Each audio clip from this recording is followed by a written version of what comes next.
This is part 3 of our video blog series on how to get a child unstuck, whether that child is your own, whether you're a parent or professional working with a child who's stuck in 5 areas.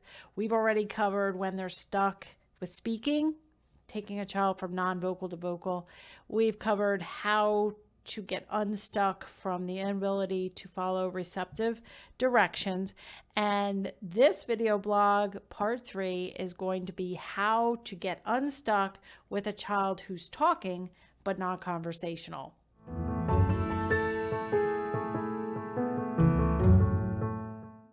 Hi, I'm Dr. Mary Barbera, autism mom, board certified behavior analyst, and best-selling author of The Verbal Behavior Approach.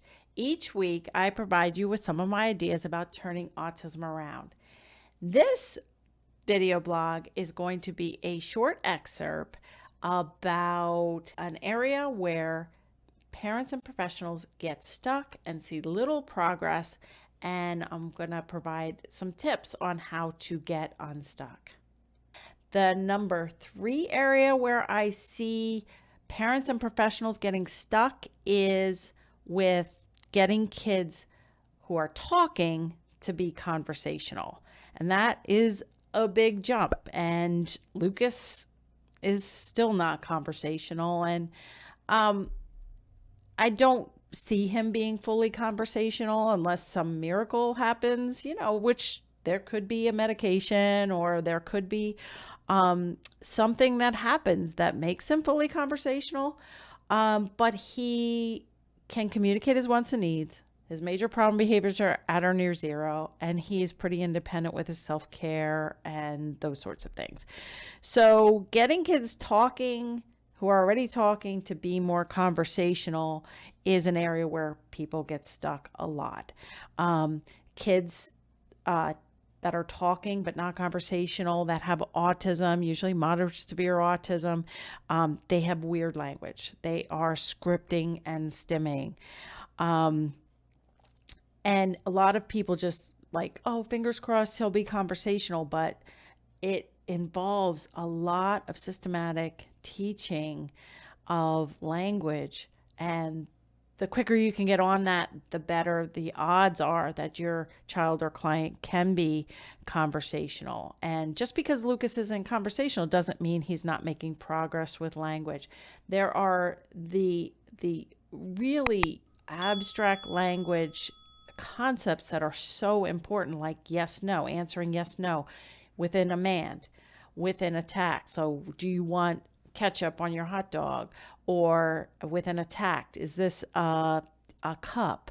Or is this blue? Or is this green?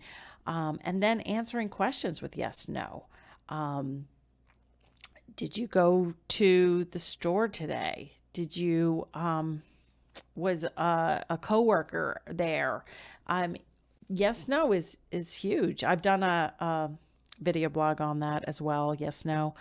Interverbal categories, interverbal webbing, teaching colors, teaching reading, math, writing. It's all complicated. And these kids that are talking but not conversational are almost always those intermediate learners who script and stim and have problem behaviors. And a lot of people don't realize, but stimming and scripting, especially if it's very excessive, can be a major problem behavior for inclusion, for working in the future. So all these things to think about. So getting kids more vocal is one.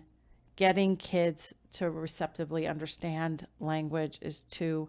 And the third area is the talking, kids who are talking, getting them more and more conversational. And really the best way I know how to do that is by considering joining my intermediate learner course, which is part of the Verbal Behavior Bundle. Of course, you can go to the workshop, the free workshop, which we'll link again in the show notes, to help you learn more. But I wouldn't accept a kid who's 10, just accept the fact that he can't be conversational, because if you put these building blocks in place and really teach language systematically, no matter what the age, there's always hope.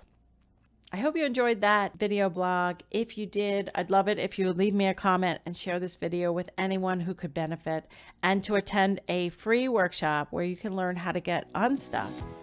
Attend marybarbera.com/workshop for more information. I hope to see you right here next week.